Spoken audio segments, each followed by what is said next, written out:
কনিক্সের উপর এটা আমাদের চতুর্থ ক্লাস। দুইটা ম্যাথ বাকি ছিল পরাবৃত্ত থেকে। ওই পরাবৃত্ত থেকে দুইটা ম্যাথ করবো, তারপরে আমরা উপবৃত্তর একদম বেসিক কনসেপ্ট গুলো জানবো। হ্যাঁ, এরপর উপবৃত্তের কিছু ম্যাথও আজকে করবো ইনশাল্লাহ। দুইটা ম্যাথ বাকি ছিল আমাদের, আমরা মেজরিটি পার্টই শেষ করছি পরাবৃত্তের। তো একটা ম্যাথ হচ্ছে বুয়েট 2005-06 সালে আসছে, ঠিক আছে? সো ম্যাথটা একটু দেখি।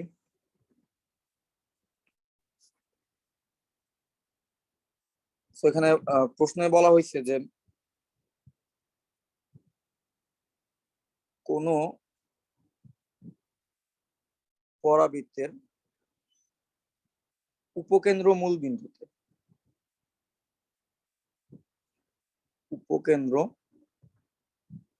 বিন্দুতে মানে হচ্ছে তুমি উপকেন্দ্রটা জানো, এবং বলছে যে এবং x minus y plus one is equal to 0 রেখাটি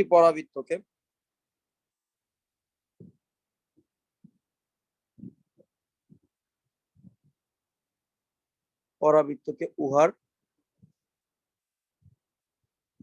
শীর্ষবিন্দুতে স্পর্শ করে।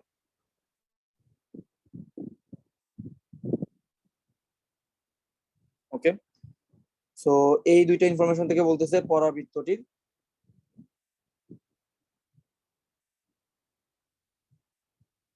সমীকরণ বের করতে বলছে। কি কি ইনফরমেশন দিল দেখো। আমরা যেটা জানি, কোন একটা পরাবৃত্তের যদি উপকেন্দ্র জানা থাকে এবং নিয়ামক রেখা জানা থাকে, SP is equal to PM ধরে ওই পরাবৃত্তের ইকুয়েশন বের করা যায়। এবং যে কোনো কনিক্সের ক্ষেত্রে এটা সত্য। অন্য কনিক্সের ক্ষেত্রে জিনিসটা হয় SP is equal to e PM, আর পরাবৃত্তের ক্ষেত্রে ই এর ভ্যালু যেহেতু 1 তাই আমরা SP is equal to PM লিখি।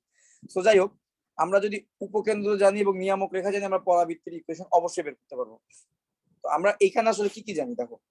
বইটা আসে এই প্রবলেমটার ক্ষেত্রে আমাদের আসলে কি কি দেওয়া হয়েছে।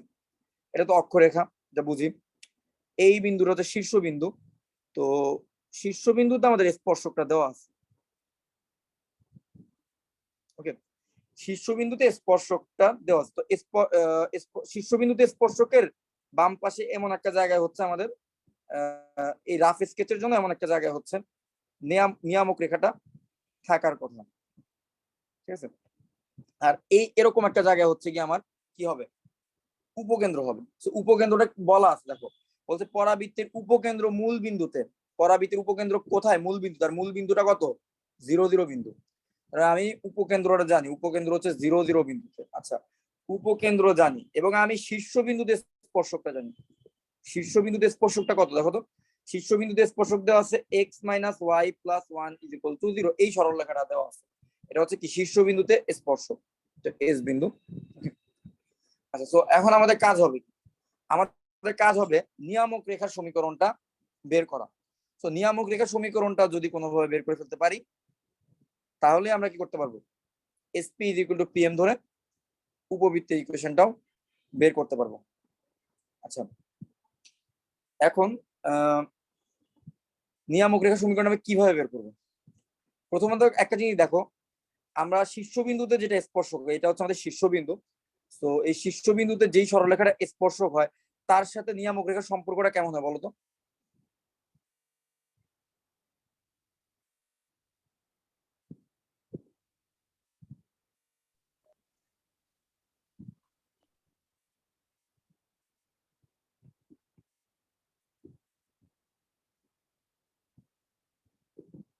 শীর্ষবিন্দু স্পর্শক হচ্ছে x minus y plus one is equal to 0। আর নিয়ামক রেখাটা হচ্ছে শীর্ষবিন্দুতে যেটা স্পর্শক থাকে তার সাথে সমান্তরাল হয়, রাইট? সমান্তরাল হবে। সুতরাং সমান্তরাল হলে ইকুয়েশনটা আমরা জানি, সরলরেখা চ্যাপ্টার থেকে x minus y just plus হচ্ছে, পুরো ইকুয়েশন সেম থাকবে, জাস্ট কনস্ট্যান্টটা চেঞ্জ হবে, plus k is equal to 0। মানে এই k এর ভ্যালুটা আমার বের করতে হবে, ঠিক আছে? তো এই k এর ভ্যালুটা যদি বের করে ফেলতে পারি কোন একটা কন্ডিশন ইউজ করে, তাহলেই হচ্ছে আমরা SP is equal to PM ধরে আমাদের সলিউশনটা বের করতে পারবো। এখন বলো তো, k এর ভ্যালু বের করার জন্য আমরা এই প্রবলেমে কোন কন্ডিশনটা অ্যাপ্লাই করতে পারি? কারো কি কোনো আইডিয়া বলতে পারবা যে এখানে এই কন্ডিশনটা অ্যাপ্লাই করলে আমরা k এর ভ্যালুটা বের করতে পারবো?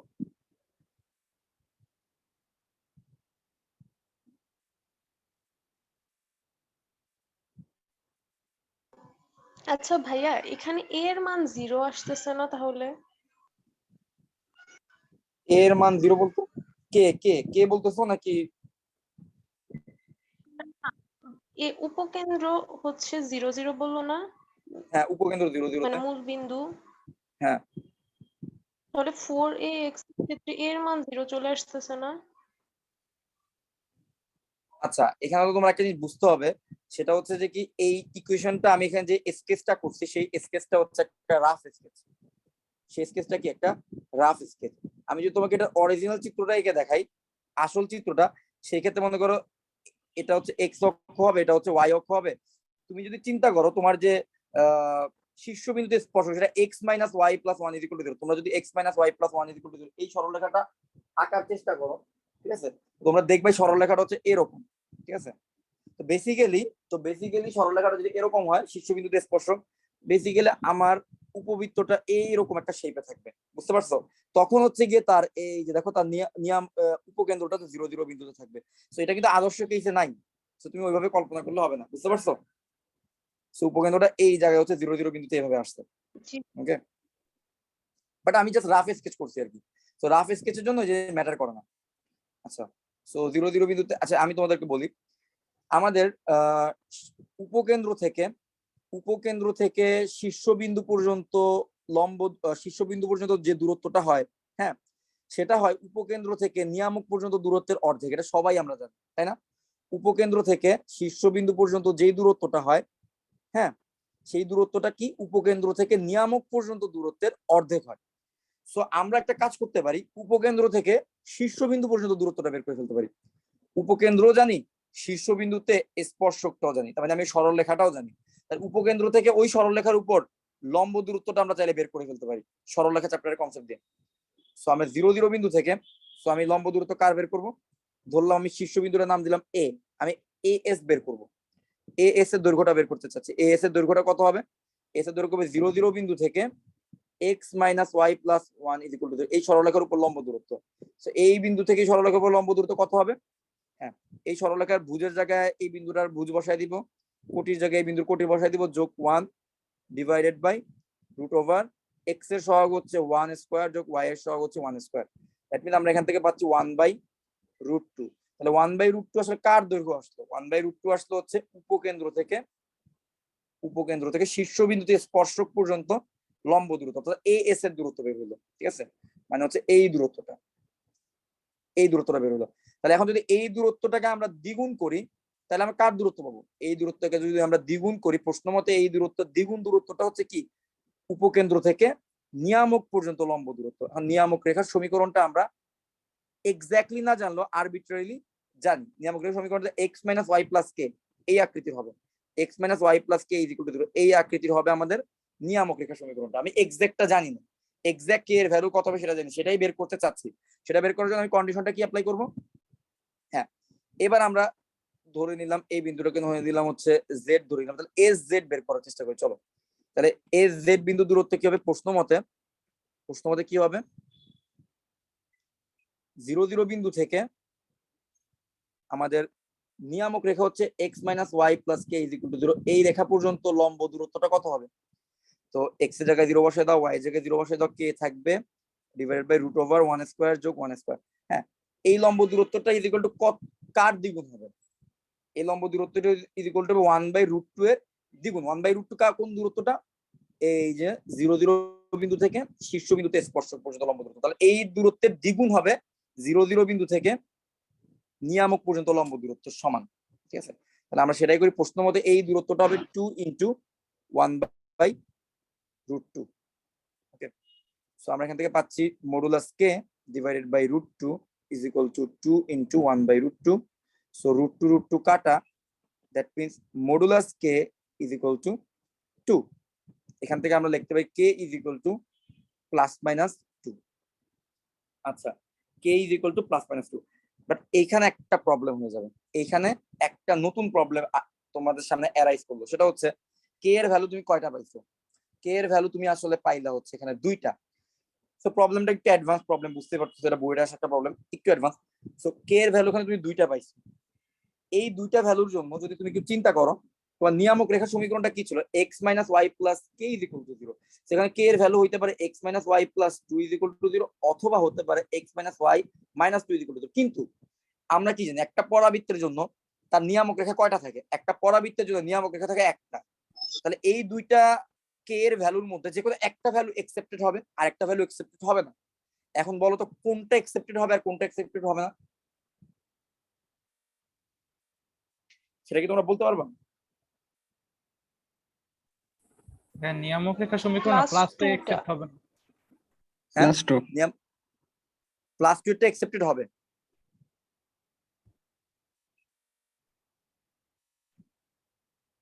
কেমনে বুঝবো যে প্লাস 2টা একসেপ্টেড হবে নাকি মাইনাস 2টা? এক্স্যাক্টলি, খুব ভালো একটা প্রশ্ন। এই আর কারো কোনো কনসেপ্টটা ক্লিয়ার হয় না, এই কনসেপ্টটা একটু ক্লিয়ার করে দেন। এক্স্যাক্টলি, আমি তোমাদের বলি এই প্রশ্নটা এই জন্য বললাম যে একটু অ্যাডভান্স একটা প্রবলেম। এই প্রবলেমটা আগের ক্লাসে করা দিতে পারতাম, আগের ক্লাসের শেষের দিকে করাইলে তোমাদের জন্য বুঝতে আরো বেশি সমস্যা হতো। সো এখন কথা হচ্ছে যে তুমি এই প্রবলেমের জন্য কিভাবে বুঝবা যে প্লাস টু হবে নাকি মাইনাস টু হবে। আমি তোমাদের একদম আদর্শ খুব সহজ একটা কেসের জন্য আগে দেখাই, তারপর আমি আসতেছি এই প্রবলেমটার জন্য। মনে করো তুমি এই কেসটা তুমি অবশ্যই বুঝতে পারবা, ঠিক আছে? যেটা মনে করো আদর্শ একটা কেস, এই মনে করো আমার পরাবৃত্ত, এই মনে করো শীর্ষবিন্দুতে স্পর্শকটা, মনে করো শীর্ষবিন্দুতে স্পর্শকটা হচ্ছে এক্স ইজ ইকুয়াল টু 2, এই সরলরেখাটা, ঠিক আছে? শীর্ষবিন্দুতে স্পর্শক হচ্ছে এক্স ইজ ইকুয়াল টু 2, এই সরলরেখাটা। এখন তোমার নিয়ামক রেখার সমীকরণটা মনে করো দুইটা আসলো, মনে করো কে এর value x is equal to k একটা সমীকরণ ছিল, এখানে কে এর দুইটা মান আসলো, একটা আসলো +4, একটা আসলো -4। তাহলে x is equal to plus minus 4 আসলো তোমার নিয়ামক রেখার সমীকরণ, যার মধ্যে একটা সমীকরণ একসেপ্টেড হবে আর একটা সমীকরণ একসেপ্টেড হবে না, ঠিক আছে? আচ্ছা এখন তুমি আমাকে বলো x ইজ ইকুয়াল টু 2 যদি তোমার শীর্ষবিন্দুতে স্পর্শক হয়, ঠিক আছে? তাহলে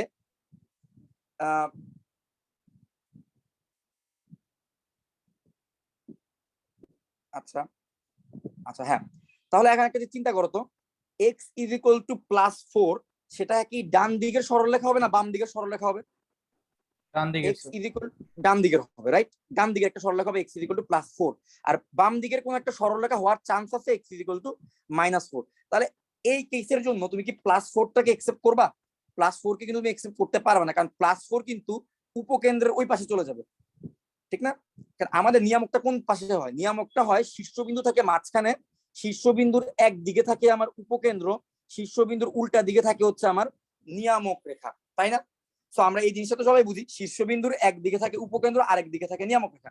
এখন যদি তুমি x ইজ ইকুয়াল টু +4টাকে একসেপ্ট করো, তাহলে তোমার উপকেন্দ্র থেকেও ডান পাশে একটা সরল রেখা চলে আসতেছে, তার মানে তখন তুমি ওইটাকে নিয়ামক রেখা বলতে পারবে না, তখন তুমি নিয়ামক রেখা বলতে হবে x ইজ ইকুয়াল টু -4 কে। আমাকে বলো তো এই কেসটা বুঝো কিনা, কারণ এই কেসের ক্ষেত্রে যে সরল রেখাটা আছে সেই সরল রেখাটা হচ্ছে y অক্ষের সমান্তরাল একটা সরল রেখা, যে সরল রেখাটা কল্পনা করা খুব ইজি, যে সরল রেখাটা ইমাজিন করা একদম ইজি, মানে বুঝাই যায় যে কেন -4 হবে আর +4 হবে না। এই কেসটা তোমরা বুঝতে পারো কিনা বলো? জি ভাইয়া।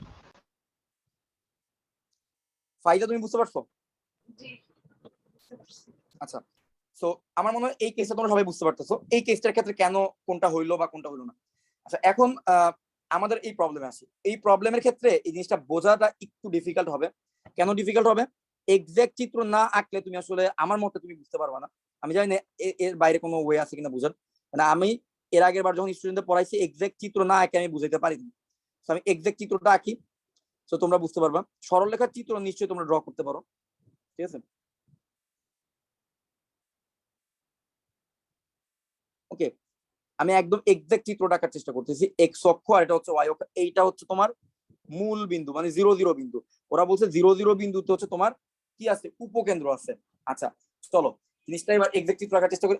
শীর্ষবিন্দুতে স্পর্শক, শীর্ষবিন্দুতে স্পর্শ করা কত বলছে, x minus y plus 1 is equal to 0। এই সরলরেখার চিত্র কে নাম রাখতে পারবো? এই সরলরেখার চিত্র আঁকার জন্য কি করতে হবে? একটা সরলরেখার চিত্র আঁকার জন্য কি করি আমরা? আমরা অনেকভাবে আঁকতে পারি, সরলরেখার চিত্র আঁকা অনেকভাবে যায়, ঠিক আছে? আমি যেভাবে আঁকি সেটা হচ্ছে at x is equal to 0, x 0 বসাইলে y এর ভ্যালু কত সেটা দেখি। x 0 বসাইলে এখানে y এর মান কত বলতো?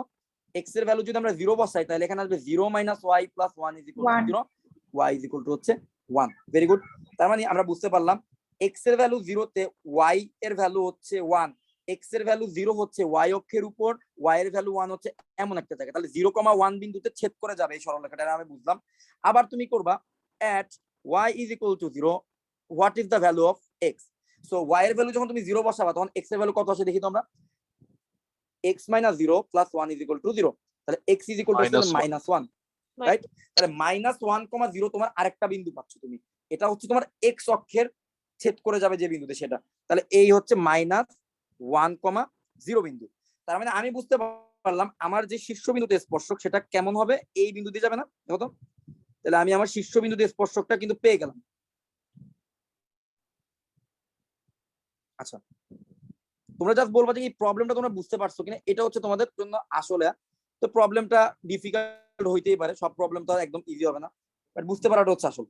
সো এটা হচ্ছে 0,1 বিন্দু, এটা হচ্ছে 1,-1,0 বিন্দু। তাহলে আমরা কোন সরলরেখাটা ড্র করে ফেললাম বলতো, শীর্ষবিন্দুতে স্পর্শকটা ড্র করে ফেললাম, x - y + 1 = এই সরলরেখাটা ড্র করে ফেললাম।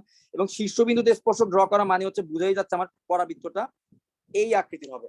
তাহলে পরাবৃত্ত থেকে দেখো এই হচ্ছে একদিকে হচ্ছে তোমার কি, একদিকে হচ্ছে তোমার উপকেন্দ্র, হ্যাঁ, এটা হচ্ছে তোমার শীর্ষ, এটা হচ্ছে তোমার শীর্ষতে স্পর্শক। তাহলে এইবার বলো তো, এইবার একটু চিত্রটা দেখে বলো তো, তোমার নিয়ামক রেখাটা কি ডান দিকে হওয়া পসিবল নাকি বাম দিকে হওয়া পসিবল? কোন দিকে হওয়া পসিবল? বাম দিকে। বাম দিকে। বাম দিকে। ভেরি গুড, সাবাস সাবাস, সবাই বুঝতে পারছো। নিয়ামক রেখাটা কিন্তু বাম দিকেই হবে, কারণ উপকেন্দ্র পড়ে গেছে ডান দিকে। তাহলে এখন আমাদের কে এর ভ্যালু কয়টা আসলো, আমরা একটু এবার একটু চেক করি। কে এর ভ্যালু আসলো +-2।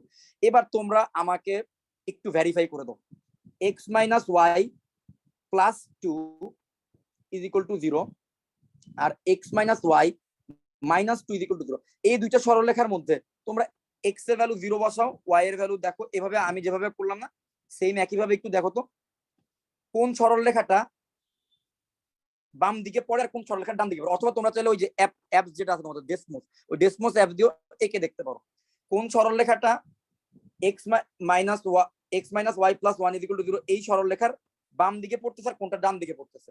তাহলে যেটা বাম দিকে পড়তেছে সেটা এটা তো হ্যাঁ, এই বলো। যে সি এর ভ্যালু দেখেই বোঝা যাইতেছে যে +c হলে উপরে ছেদ করবে, মানে y = mx + c অনুযায়ী। তো হ্যাঁ, ও আবার খুব সুন্দর একটা কথা বলছে যে সি এর ভ্যালু থেকেই তো চাইলে এই জিনিসটা বের করে ফেলা যায়। যেমন আমরা কি জানি y = mx + c, y = mx + c, আমরা যদি সরল রেখাটাকে y = mx + c এই আকৃতিতে নিতে পারি, এই আকৃতিতে নিতে পারলে এই সিটা কি হয়, y অক্ষের ছেদিতাংশ, এই সিটা হয় হচ্ছে আমার y অক্ষের ছেদিতাংশ। এখন তুমি একটা জিনিস যদি খেয়াল করো, যে x - y + 2 = 0 এই সরল রেখাটাকে যদি আমরা y = mx + c আকৃতিতে নেই, তাহলে c এর ভ্যালু কত আসে বলতো? c এর ভ্যালু আসে 2। এটাকে যদি আমরা y = mx + c আকৃতিতে নেই, x মাইনাস, দেখো ওইভাবে চাইলে বোঝা যায় x - y + 2 = 0, তাহলে y টাকে আরেক পাশে নিয়ে যায়, তাহলে x + 2 = y। দ্যাট মিন্স এই যে y = mx + c, c এর ভ্যালু আসছে 2। 2 আসা মানে কি, সে y অক্ষকে 2 বিন্দুতে ছেদ করছে, 0,2 বিন্দুতে ছেদ করছে। তার মানে বোঝা যাচ্ছে যে কে এর ভ্যালু যদি তুমি 2 বসাও, তুমি যে সরলরেখাটা পাবা সেই সরলরেখাটা y অক্ষকে 0,2 বিন্দুতে ছেদ করে যাবে। কিন্তু তুমি যদি কে এর ভ্যালু -2 বসাও, সেটা y অক্ষকে -2 বিন্দুতে ছেদ করে যাবে, সেটা আসবে এই নিচের দিকের একটা বিন্দুতে আসবে সেই সরলরেখাটা। সেটা তুমি বুঝতেই পারতো সেই জিনিসটা তোমার নিয়ামক রেখা হওয়া পসিবল না। ওকে, তাহলে আমরা কি বুঝতে পারলাম, আমাদের নিয়ামক রেখা সমীকরণ কত হবে? সুতরাং আমাদের নিয়ামক রেখা সমীকরণ কত হইলো? আমাদের নিয়ামক রেখা সমীকরণটা হইলো x - y + 2 = 0। তাহলে এইটা হচ্ছে আমাদের নিয়ামক রেখা সমীকরণ। তাহলে এখন আমরা এস বিন্দুটা জানি, উপকেন্দ্র হচ্ছে 0 0, পি বিন্দু আমরা ধরে নিব চলমান বিন্দু xy, আর নিয়ামক রেখা আমরা জানি x - y + 2 = 0। দ্যাট মিন্স পরাবৃত্তের সমীকরণ হচ্ছে আমরা জানি SP = PM হয়। SP মানে হচ্ছে এস বিন্দু আর পি বিন্দু দূরত্ব, সুতরাং √x² + y²। আর PM মানে হচ্ছে 0 0 xy বিন্দু থেকে নিয়ামক রেখার উপর লম্ব দূরত্ব, অর্থাৎ x - y + 2 এর মডুলাস ডিভাইডেড বাই √1² আর y এর সহগ হচ্ছে -1²। এবার যদি হোল স্কয়ার করে জিনিসটাকে সিম্পলিফাই করো, সিম্পলিফাই করলে তুমি একটা দ্বিঘাত সমীকরণ পাবা। ওই দ্বিঘাত সমীকরণটা কি হবে তোমার? সেটাই হবে তোমার পরাবৃত্তের সমীকরণ। বলো তো এই প্রবলেমটা তোমরা বুঝতে পারছো কিনা, ক্লিয়ার কিনা তোমাদের কাছে,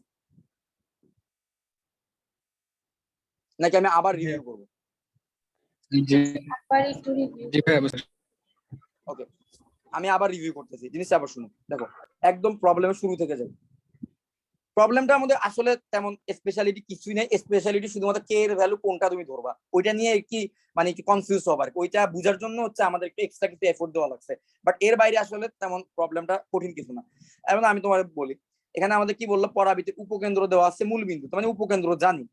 তারপরে বলছে x - y + 1 = 0 রেখাটি পরাবৃত্তকে উহার শীর্ষবিন্দুতে স্পর্শ করে। তাহলে শীর্ষবিন্দুতে স্পর্শকটাও জানি, কিন্তু আমরা জানি আমাদের পরাবৃত্তের ইকুয়েশন লিখতে হলে আমার কি দরকার, উপকেন্দ্র দরকার আর নিয়ামক রেখা দরকার। আর নিয়ামক রেখাটা আমার তাহলে বের করতে হবে। তাহলে আমরা যেটা জানি শীর্ষবিন্দুতে স্পর্শক, অর্থাৎ এই যে সরলরেখাটা আছে শীর্ষবিন্দুতে স্পর্শক যে সরলরেখাটা যদি আমার জানা থাকে, সেই সরলরেখার সমান্তরাল সরলরেখা হয় হচ্ছে আমার নিয়ামক রেখা। তাহলে আমরা জানি শীর্ষবিন্দুতে স্পর্শক সরলরেখা তো আমরা জানি, প্রশ্নে দেওয়া আছে। নিয়ামক রেখার সমীকরণটা আমরা বলে দিতে পারি, সেটা কত হবে, x - y + k = 0। মানে এটা এক্সাক্ট ইকুয়েশন না, বাট তার সমান্তরাল সরলরেখা ইকুয়েশনটা এমন হওয়ার কথা, যেখানে আমরা কে এর ভ্যালুটা আমার বের করতে হবে। কে এর ভ্যালুটা বের করার জন্য আমরা একটা কন্ডিশন অ্যাপ্লাই করছি। কন্ডিশনটা কি, আমরা যেহেতু উপকেন্দ্রটা জানি, আমরা কি করলাম, উপকেন্দ্র থেকে শীর্ষবিন্দুতে স্পর্শক এই সরলরেখার লম্ব দূরত্বটা বের করছি।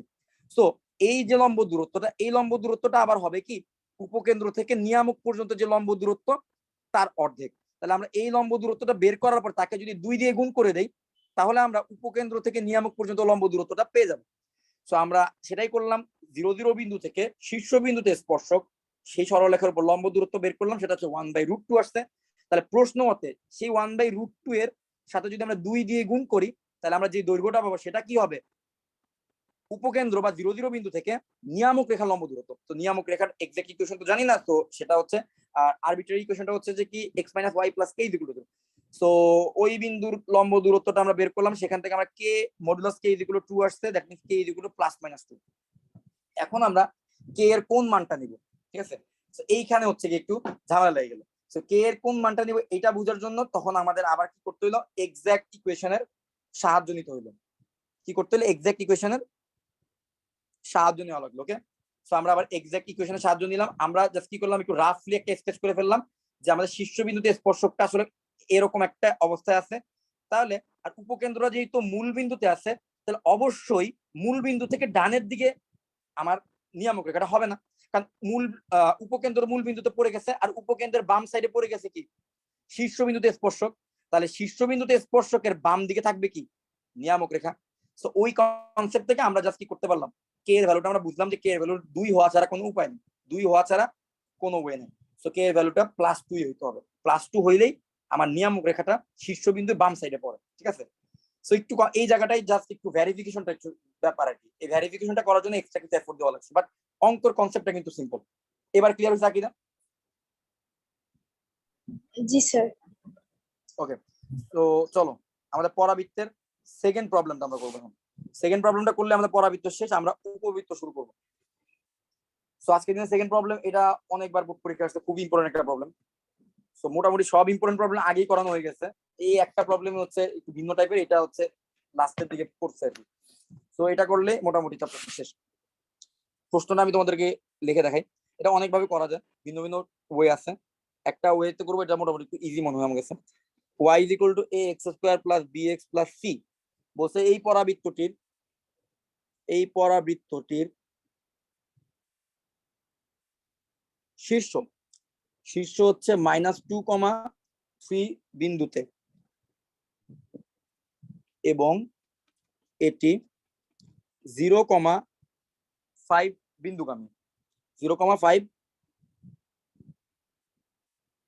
বিন্দুগামী। ওকে, বলছে এ কত, বি কত, সি কত, এ বি সি এর ভ্যালু বের করতে বলছে। ওকে, আচ্ছা একটা সিম্পল কোশ্চেন, ধরো আমার শীর্ষটা হচ্ছে 0 0 বিন্দুতে, তাহলে আমার পরাবৃত্তের ইকুয়েশনটা কেমন হয়, x² = 4ay আকৃতির হয়, অথবা y² = 4x আকৃতির হয়। এখন শীর্ষটা যদি আলফা বিটা বিন্দুতে থাকতো, তাহলে আমার পরাবৃত্তটা কেমন হতো, হয় x - α² = 4a × y - β হবে, অথবা y - β² = 4a × x - α হবে, রাইট। আমরা জানি আমাদের শীর্ষবিন্দুটা যেটা থাকে সেটা আমরা x থেকে শীর্ষবিন্দুর ভুজকে বিয়োগ করি, আর y থেকে শীর্ষবিন্দুর কোটি বিয়োগ করে আমরা আমাদের সমীকরণটা লিখতে পারি। ওকে, এখন আমরা আমাদের সমীকরণটা লিখবো, কারণ আমরা শীর্ষটা জানি। সো ওইভাবে যদি লিখতে পারি আমাদের জন্য একটু সহজ হবে, ঠিক আছে। এখন বলো আমার শীর্ষবিন্দু হচ্ছে -2, 3 বিন্দু হচ্ছে আমার শীর্ষ। এখন ইকুয়েশনটা একটু দেখে একটু বলো তো, পরাবৃত্তটা আমি কোন আকৃতি লিখবো? x + 2 whole square is equal to 4a into y - 3 লিখবো, নাকি y - 3 whole square is equal to 4a into x + 2 লিখবো? কোনটা লিখবো? x স্কয়ার আকৃতি লিখবো নাকি y স্কয়ার আকৃতি? Equal to 4a x y x minus 3। প্রথম সবাই কি এই জিনিসটা বুঝতে পারছো কেন আমি x স্কয়ার আকৃতি লিখবো? জি ভাইয়া। জি ভাইয়া, কেননা ওই যে যে সমীকরণটা দিয়ে দিছে ওইটা মানে y অক্ষের সমান্তরাল। এক্স্যাক্টলি, কারণ সমীকরণটার মধ্যেই হচ্ছে আমার x স্কয়ারের রাশিটা হচ্ছে দ্বিঘাত আর y এর রাশিটা হচ্ছে একঘাত।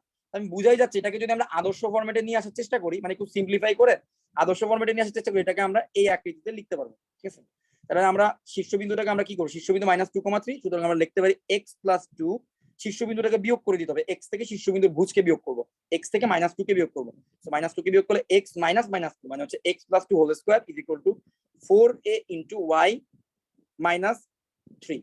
তাহলে এটা হচ্ছে আমার পরাবৃত্তের ইকুয়েশন। সো এটা আমি মোটামুটি বুঝতে পারলাম। এখন আবার বলা হয়েছে যে পরাবৃত্তটা কোন বিন্দুগামী? 0,5 বিন্দুগামী। সো দেখো তো আমি এই পরাবৃত্তের মধ্যে স্টিল আমি a এর ভ্যালুটা কিন্তু জানি না। সো এর ভ্যালুটা বের করার জন্য আমার 0,5 বিন্দুগামী এই ইনফরমেশনটা দেওয়া হয়েছে। সো আমরা একটা কাজ করতে পারি, যেহেতু এটা 0,5 বিন্দুগামী, সো আমরা ভুজের জায়গায় 0 কোটির জায়গায় 5 বসাই দিলে জিনিসটা স্যাটিসফাই করবে। Left hand side right hand side কি সমান হয়ে যাবে।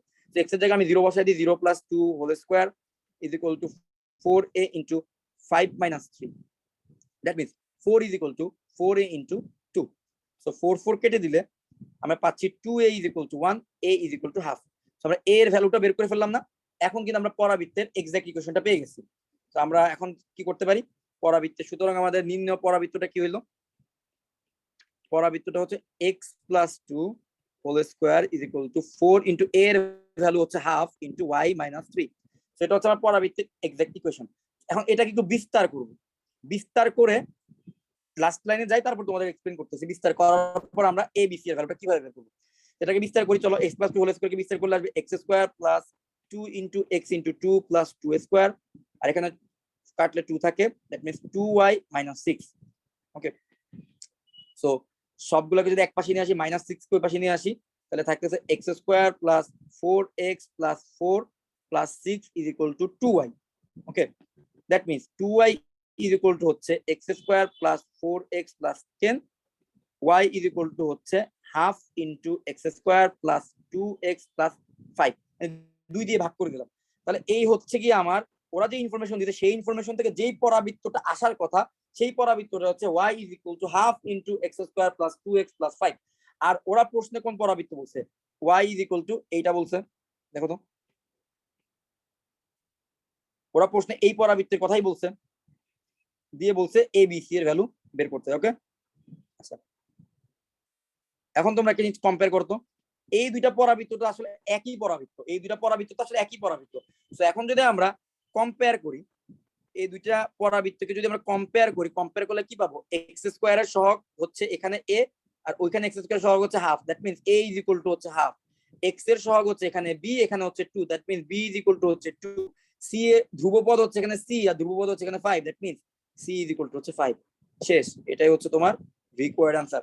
খুবই ইম্পর্টেন্ট একটা প্রবলেম এটা, মানে মিনিমাম 12 থেকে 15 বার বোর্ড পরীক্ষা আসছে, বিভিন্ন বোর্ড পরীক্ষা, যে কোনো বইয়ে চেক করে দেখতে পাবো ABC এর ভ্যালু বের করার কথা বলা হয়েছে। এই রিলেটেড আরেকটা প্রবলেম আছে যেটা বোর্ড পরীক্ষা কমার্স, এটা চাইলে তোমরা নিজেরা বাসায় একটু করার চেষ্টা করতে পারো। এখন বলো তো এই প্রবলেমটা বুঝতে পারছো কিনা, নাকি আবার রিভিউ করবো? বুঝছি ভাইয়া। না ভাইয়া, বুঝতে পেরেছি। ওকে, ভেরি গুড, থ্যাংক ইউ। সবাই বুঝতে পারছো? তো আমাদের পরাবৃত্তের চ্যাপ্টার ক্লোজড। ওকে, সো আবার একটু বলি, দেখো পরাবৃত্তের একটা ইকুয়েশন দেওয়া ছিল, ঠিক আছে? সেই ইকুয়েশনটা দেখে আমরা বুঝতে পারছি এটা x এর রাশিটা দ্বিঘাত হবে, আর শীর্ষবিন্দু দেওয়া ছিল। শীর্ষবিন্দু দেওয়া থাকলে আমরা তার আদর্শ কেসটা লিখে ফেলতে পারি যে x ভুজ থেকে শীর্ষবিন্দুর ভুজ বিয়োগ করি, কোটি থেকে শীর্ষবিন্দু কোটি বিয়োগ করি। সে লিখলাম, কিন্তু আমরা a এর ভ্যালুটা স্টিল জানতাম না। সো a এর ভ্যালুটা জানার জন্য আমরা হচ্ছে 0,5 বিন্দুগামী, যেহেতু বলছে পরাবৃত্তটা 0,5 বিন্দু ইনফরমেশনটা ব্যবহার করে a এর ভ্যালুটা বের করে ফেলছি। সো আমরা আমাদের রিকোয়ার্ড পরাবৃত্তটা পেয়ে গেছি। তো এই পরাবৃত্তটাকে আমরা কি করলাম, একটু বিস্তার করলাম। বিস্তার করে প্রশ্নের পরাবৃত্তটা যেই আকৃতি ছিল y = ax এর ওই আকৃতিতে নিলাম। সো এখন তো আমরা বুঝতে পারলাম এই দুইটা তো আসলে সেম জিনিস। সো একটু কম্পেয়ার করি, কম্পেয়ার করে এখানে অজানা রাশিটা কি ছিল a, এই অজানা রাশিটার মান হয়ে গেল হাফ, বি হচ্ছে আরেকটা অজানা রাশি, তার মান চলে আসলো 2, সি হচ্ছে এর মান চলে আসলো 5। শেষ। সো পরাবৃত্তের চ্যাপ্টার ক্লোজড। আসো আর আমরা উপবৃত্ত পড়বো, এলিপস।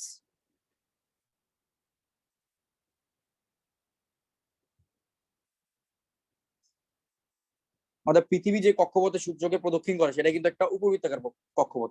তো উপবৃত্তের ইউজ অনেক জায়গায় দেখবা, ঠিক আছে।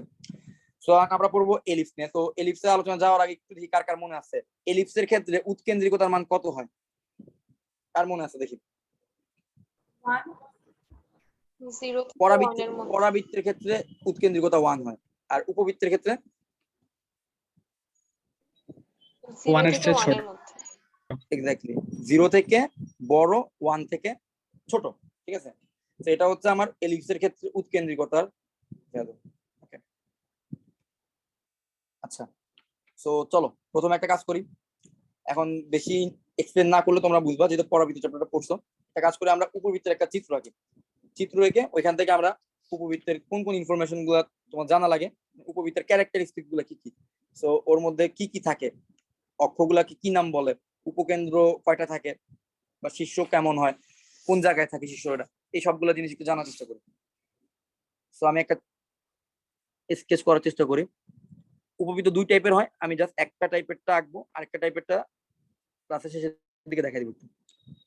ধরো এটা হচ্ছে এক্স অক্ষ, হচ্ছে ওয়াই অক্ষ।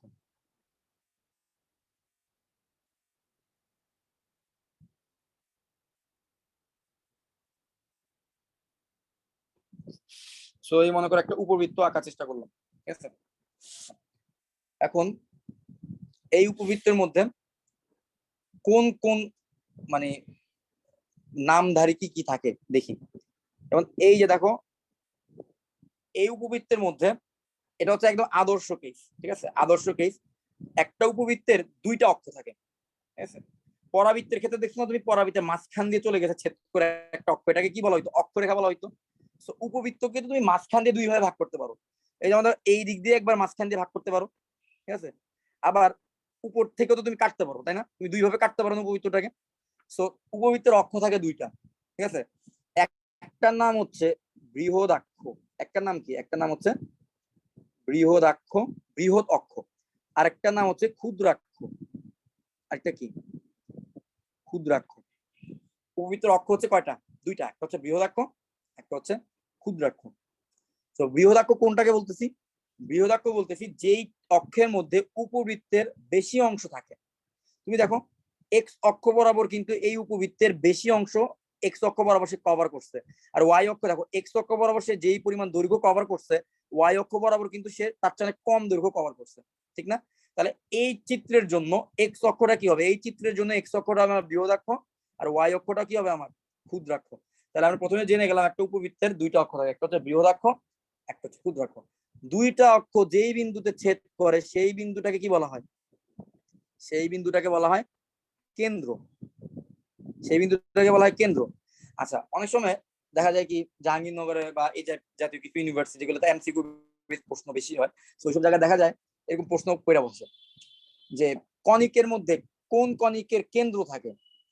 সো কণিকের মধ্যে উপবৃত্তের কেন্দ্র থাকে, কণিকের মধ্যে আরেকটা কণিকের কেন্দ্র থাকে, যেটা তোমরা পড়ে আসছো, বলতে পারবা ওই কণিক কোনটা? বৃত্ত। বৃত্ত। বৃত্তের কেন্দ্র থাকে, উপবৃত্তের কেন্দ্র থাকে, কিন্তু পরাবৃত্তের কি কোনো কেন্দ্র থাকে? পরাবৃত্তের কিন্তু কেন্দ্র থাকে না, পরাবৃত্তে থাকে উপকেন্দ্র। পরাবৃত্তের শুধু উপকেন্দ্র থাকে, কোনো কেন্দ্র বলতে কিছু থাকে না, ঠিক আছে। পরাবৃত্তের কেন্দ্র থাকে না। আচ্ছা, তাহলে আমরা দেখলাম কি উপবৃত্তের কেন্দ্র আছে। তো উপবৃত্তের কেন্দ্রের পরিচয়টা কি? কেন্দ্রের ডেফিনেশনটা হচ্ছে উপবৃত্তের 2টা অক্ষ থাকবে, এই 2টা অক্ষ যেই বিন্দুটাতে ছেদ করবে, এই হচ্ছে আমার বৃহদাক্ষ, এই হচ্ছে ক্ষুদ্রাক্ষ, তারা যেই বিন্দুতে ছেদ করবে সেই বিন্দুটা হবে ওই উপবৃত্তের জন্য কি কেন্দ্র। আচ্ছা, তারপরে আসো উপবৃত্তের জন্য বাকি ইনফরমেশন গুলো কি। আচ্ছা, উপবৃত্তের ইকুয়েশনটা একটু লিখে দিই, যেটা আমরা এখানে ড্র করতেছি, সেটা হচ্ছে x square divided by a square plus y square divided by b square is equal to 1। এই উপবৃত্ত নিয়ে আমরা কথা বলতেছি এখানে, এবং আমরা যে চিত্রটা আঁকলাম সেই চিত্রের জন্য a হচ্ছে b থেকে, a হচ্ছে কি b থেকে বড়। a যদি b থেকে বড় হয়, a যদি b থেকে বড় হয়, x স্কয়ারের নিচে যে জিনিসটা থাকে সেটাকে আমরা বলি a স্কয়ার। ওয়াই স্কোয়ারের নিচে যেই সহগটা থাকে সেই সহগটাকে আমরা বলি বি স্কোয়ার। সো এখন তোমার এ যদি বি থেকে বড় হয় তাহলে তুমি বুঝবা এই উপবৃত্তের বৃহদাক্ষটা হচ্ছে এক্স অক্ষের দিকে থাকবে, মানে হচ্ছে তার এক্স অক্ষের দিকে তার বেশি অংশ সে কভার করবে আর ওয়াই অক্ষের দিকে সে কম অংশ কভার করবে, ঠিক আছে? এ যদি বি থেকে বড় হয়, ঠিক আছে? সো আমরা এখন যে চিত্রটা নিয়ে কথা বলছি সেক্ষেত্রে এ হচ্ছে বি থেকে বড়। আর উপবৃত্তের ইকুয়েশন কেমন হয়? X square divided by a square plus y square divided by b square equal to 1। এখন আমরা আরেকটা ভাইয়া? জিনিস জানি। হ্যাঁ বলো। হ্যাঁ, যদি বৃহদাক্ষ যদি ওয়াই ধরি আর ক্ষুদ্রাক্ষ যদি এক্স ধরি তাহলে সমীকরণটা চেঞ্জ হয়ে যাবে না? হ্যাঁ, বৃহদাক্ষ যদি তুই ওয়াই ধরস তাহলে হচ্ছে তোর বি এর ভ্যালুটা অটোমেটিক বড় হয়ে যাবে, বি এর ভ্যালুটা এ থেকে বড় হয়ে যাবে এবং সমীকরণটা চেঞ্জ হয়ে যাবে আর কি। ওই ওয়াই স্কোয়ারের নিচে বড় জিনিস আসবে, এক্স স্কোয়ারের নিচে ছোট জিনিস থাকবে এবং উপবৃত্ত চেহারাটা চেঞ্জ হয়ে যাবে। চেহারাটা আমি একটু হিন্ট দিই, চেহারাটা হবে এরকম, মানে এই যে শেপটা দেখতেছি আমরা, ঠিক আছে, এই উপবৃত্তের শেপটা, এই শেপটা তখন ডিম্বাকার শেপটা, এই শেপটা হচ্ছে তখন ওয়াই অক্ষের দিকে বেশি অংশ কভার করে থাকবে আর এক্স অক্ষের দিকে কম অংশ কভার করে থাকবে, ঠিক আছে? এরকম চলে আসবে শেপটা। আচ্ছা, এখন আসো উপবৃত্তের শীর্ষ বলতে কি বোঝায়? উপবৃত্তের শীর্ষ বলতে বোঝায় এ কমা 0 বিন্দু আর এটা হচ্ছে মাইনাস এ কমা 0 বিন্দু। এই যে দুইটা কর্ণা দেখো, শীর্ষ হচ্ছে আমার উপবৃত্তটা বৃহৎ অক্ষকে যেই বিন্দুতে ছেদ করবে সেই বিন্দুটাকে আমি বলবো উপবৃত্তের জন্য শীর্ষবিন্দু। এখন আমরা দেখতেছি আমার উপবৃত্তটা কি করতেছে, বৃহৎ অক্ষ হচ্ছে এক্স অক্ষকে সে দুইটা বিন্দুতে ছেদ করছে, তাহলে একটা এমসিকিউ আসতে পারে উপবৃত্তের জন্য শীর্ষবিন্দু কয়টা হবে? উপবৃত্তের জন্য শীর্ষবিন্দু হবে দুইটা, কারণ আমরা দেখতেছি উপবৃত্তের যে শেপটা সেই শেপটা এক্স অক্ষকে বা তার বৃহৎ অক্ষকে দুইটা বিন্দুতে ছেদ করছে, ঠিক আছে? তার শীর্ষবিন্দু কয়টা হবে? শীর্ষবিন্দু হচ্ছে দুইটা, এই যে এখানে একটা এ কমা 0 বিন্দু আর একটা হচ্ছে মাইনাস এ কমা 0 বিন্দু। ওকে, এখন মনে করো আমি বললাম যে x square divided by 4 plus y square divided by 25 is equal to 1। তাহলে বলো তো, সরি হ্যাঁ এটা একটু এড়িয়ে দিছি, মনে করো x square divided by 4 divided 2। আচ্ছা বলো তো এই উপবৃত্তের জন্য শীর্ষবিন্দু কত হবে? +2 -2। প্লাস 0। এক্স্যাক্টলি। দেখো এক্স স্কোয়ারের নিচে যে জিনিসটা থাকে আমরা বললাম সেটা হচ্ছে এ স্কোয়ারের ভ্যালু, তার মানে এ স্কোয়ার ইজ ইকুয়াল টু হচ্ছে 4, এ ইজ ইকুয়াল টু হচ্ছে +-2। আর আমরা জানি শীর্ষবিন্দু কত হয়? শীর্ষবিন্দু হয় +2,0 মানে প্লাস এ কমা 0 মাইনাস এ কমা 0 মানে -2,0 শেষ। তাহলে আমরা এইভাবে করে শীর্ষবিন্দুটা বের করতে পারবো। দেখ এগুলো আমরা অঙ্ক দেখবো পরে। তাহলে শীর্ষবিন্দুর পরিচয়টা আমরা বুঝলাম। এক্স স্কোয়ারের নিচে যে জিনিসগুলো থাকে সেগুলোই হচ্ছে আমাদের ক্ষুদ্রাক্ষ আর বৃহদাক্ষের দৈর্ঘ্য। এক্স স্কোয়ারের নিচে যদি এ স্কোয়ার থাকে তাহলে এ বলতে বোঝায় মূল বিন্দু থেকে শীর্ষবিন্দু পর্যন্ত দূরত্ব, ঠিক আছে? আবার বি বলতে বোঝায় ক্ষুদ্রাক্ষকে আমার উপবৃত্তটা যেই বিন্দুতে ছেদ করছে না, ক্ষুদ্রাক্ষকে আমার উপবৃত্তটা যেই বিন্দুতে ছেদ করছে সেই মূল বিন্দু থেকে বা কেন্দ্র থেকে সেই বিন্দু পর্যন্ত দূরত্ব, সেটা হচ্ছে বি। উপরের দিকেও বি দূরত্ব থাকে, নিচের দিকেও বি দূরত্ব থাকে। আবার কেন্দ্র থেকে ডান পাশেও এ দূরত্ব থাকে, বাম পাশেও এ পরিমাণ দূরত্ব থাকে, ঠিক আছে? কেন্দ্র থেকে ডানের দূরত্ব বামের দূরত্ব সেম থাকে, আবার কেন্দ্র থেকে উপরের দূরত্ব নিচের দূরত্ব সেম থাকে। ওকে, আচ্ছা তাহলে আমরা বুঝলাম উপবৃত্তের শীর্ষবিন্দু বুঝলাম, উপবৃত্তের কেন্দ্র বুঝলাম, ঠিক আছে? বৃহদাক্ষ ক্ষুদ্রাক্ষ এগুলো বুঝলাম। এইবার আসলে নিয়ামক রেখা। উপবৃত্তের জন্য নিয়ামক রেখাটা দেখাই। উপবৃত্তের জন্য নিয়ামক রেখা কয়টা থাকবে? দুইটা থাকবে। এবং আরেকটা জিনিস তোমাদের বলতে হবে, সেটা হচ্ছে উপবৃত্তের জন্য উপকেন্দ্র সবকিছু দুইটা করে থাকে, উপকেন্দ্র দুইটা, শীর্ষবিন্দু দুইটা, হ্যাঁ, নিয়ামক রেখা দুইটা, একটা নিয়ামক রেখা ডানে থাকে, একটা নিয়ামক রেখা বামে থাকে। এই জিনিসগুলো একটু মুছে দিই। আচ্ছা, এখন উপবৃত্তের এইটা হচ্ছে এ কমা 0 বিন্দু, আর এই যে দেখো কেন্দ্র আর শীর্ষবিন্দুর মাঝের একটা জায়গায় আমার কি থাকে? উপকেন্দ্র থাকে। এটা হচ্ছে আমার উপকেন্দ্র। কেন্দ্র আর শীর্ষের এই যে কেন্দ্র এই বিন্দুটাতে দেখো, আবার দেখো কেন্দ্র এই বিন্দুটাতে, এই বিন্দু শীর্ষবিন্দু, কেন্দ্র আর শীর্ষের মাঝের একটা বিন্দুতে, কাছাকাছি একটা বিন্দুতে মাঝের থাকে হচ্ছে আমার উপকেন্দ্র। তাহলে এই উপকেন্দ্রটাকে বলতেছি আমরা মাইনাস এ কমা 0 বিন্দু। আচ্ছা ঠিক আছে, তাহলে কেন্দ্র আর শীর্ষের মাঝের একটা বিন্দুতে আমার থাকে হচ্ছে উপকেন্দ্র। আচ্ছা আমি এখন কিভাবে জিনিসটা মনে রাখতাম একটু পরে বলতেছি, সেটা মানে ফর্মুলাটা কিভাবে মনে রাখতাম আর কি। তার আগে একটা জিনিস দেখি, এইটাকে আমি কি বললাম? নিয়ামক রেখা। এটা হচ্ছে কোন, এটা হচ্ছে এই বাম পাশে যে উপকেন্দ্রটা আছে তার জন্য নিয়ামক রেখা হচ্ছে এটা, আর ডান পাশে যে উপকেন্দ্রটা আছে তার জন্য নিকটবর্তী নিয়ামক রেখা হচ্ছে এই ডান দিকেরটা। তো নিয়ামক রেখা থাকে কয়টা?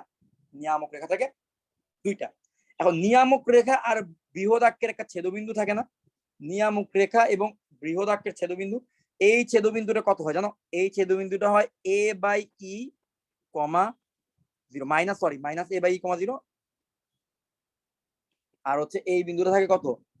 a/e, 0। ঠিক আছে, আর আমি কিভাবে মনে রাখতাম এটা সেটা একটু বলি। সো আমি যেভাবে মনে রাখতাম সেটা হচ্ছে, দেখো তো, উপবৃত্তের জন্য ই মানে হচ্ছে উৎকেন্দ্রিকতার ভ্যালুটা কত? 0 আর 1 এর মাঝামাঝি না? একটা ভগ্নাংশ সংখ্যা। এখন আমি একটা জিনিস এভাবে চিন্তা করি, ধরো 4 হচ্ছে একটা সংখ্যা, 4 কে যদি একটা ভগ্নাংশ সংখ্যা দিয়ে গুণ করি, মনে করো হাফ দিয়ে যদি গুণ করি, তাহলে 4 এর দৈর্ঘ্যটা কত হয়ে যাবে? হাফ দিয়ে যদি 4 কে গুণ করি, 4 এর দৈর্ঘ্য হয়ে যাচ্ছে 2, তাহলে 4 এর দৈর্ঘ্য কি কমে যাচ্ছে না? 4 এর দৈর্ঘ্যটা কমে যাচ্ছে। আবার 4 কে যদি আমি হাফ দিয়ে ভাগ করি, তাহলে 4 এর দৈর্ঘ্যটা কত হয়ে যাচ্ছে বলতো? 4 × 2 মানে হচ্ছে 8 হয়ে যাচ্ছে। তাহলে 4 এর দৈর্ঘ্যটা কি বেড়ে গেল না? তার মানে বোঝা যাচ্ছে, আমি যদি কোনো একটা সংখ্যাকে, ধনাত্মক সংখ্যাকে যদি আমি 0 আর 1 এর মাঝখানে একটা সংখ্যা, মানে উৎকেন্দ্রিকতা হচ্ছে 0 আর 1 এর মাঝখানে একটা ভগ্নাংশ সংখ্যা দিয়ে গুণ করি, গুণ করলে সেই ধনাত্মক সংখ্যাটার ভ্যালু কি হবে? কমে যাবে। আবার সেই ধনাত্মক সংখ্যাটাকে যদি আমি 0 আর 1 এর মাঝখানে একটা ভগ্নাংশ সংখ্যা দিয়ে ভাগ করি, সেই সংখ্যাটার ভ্যালুটা কি হবে? বেড়ে যাবে। সংখ্যার ভ্যালুটা বেড়ে যাবে। এখন আমি যেভাবে মনে রাখতাম, এটা উপকেন্দ্রের ফর্মুলা দেওয়া আছে, ফর্মুলা তোমাদের বই কি দেওয়া আছে? হ্যাঁ, উপকেন্দ্রের ফর্মুলা দেওয়া আছে a/e, 0। আর নিয়ামক রেখা আর অক্ষের ছেদবিন্দুর ফর্মুলা দেওয়া আছে a/e, 0। ঠিক আছে, আমি যেভাবে মনে রাখতাম, আচ্ছা আমার শীর্ষবিন্দু তো হচ্ছে a,0 তে আছে, তাহলে শীর্ষবিন্দুতে থেকেও আরো দূরে কে আছে?